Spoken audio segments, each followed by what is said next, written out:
எப்பொழுதும் உன்னை தவிர வேறு யாராலும் பெற முடியாது. உன்னை மணக்கும் போது பிடித்த என் கைகள் என்னை புதைக்கும் வரை பிடித்திருக்கும். அப்பா, வேறு லெவலில் இருக்க கவிதெல்லாம். என் அன்பு கணவனுக்கு இல்லை இல்லை, என் அன்பு நண்பனுக்கு இனிய முதல் ஆண்டு திருமண வாழ்த்துக்கள்.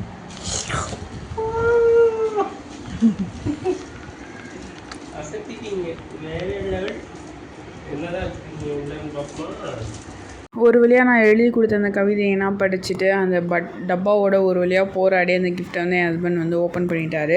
நான் என் ஹஸ்பண்டுக்கு வந்து பூமாலை வந்து ஷூ வந்து வாங்கி கொடுத்துருந்தேன். ஏன்னா வந்து அவர் இந்த மாதிரி ரன்னிங்க்குனா வந்து ஷூ வேணும் அப்படின்னு சொல்லி கேட்டிருந்தாரு. ஸோ அதனால் வந்து நான் வந்து ஷூ வாங்கி கொடுத்துருந்தேன். நல்லா ஒயிட் வித் அந்த க்ரே கலரில் பார்க்குறதுக்கு ரொம்ப அழகாக இருந்துச்சு. பட் ஆனால் இந்த ஷூ என்ன பாடுபட போகுதுன்னு நினச்சாலே எனக்கு கொஞ்சம் கஷ்டமாக தான் இருக்குது. சரி, அதனால் வெள்ளைன்னு இருக்கப்போ ஒரு வீடியோ எடுத்து போட்டு வச்சுக்கலாம் ஞாபகார்த்தமான எடுத்தாச்சு.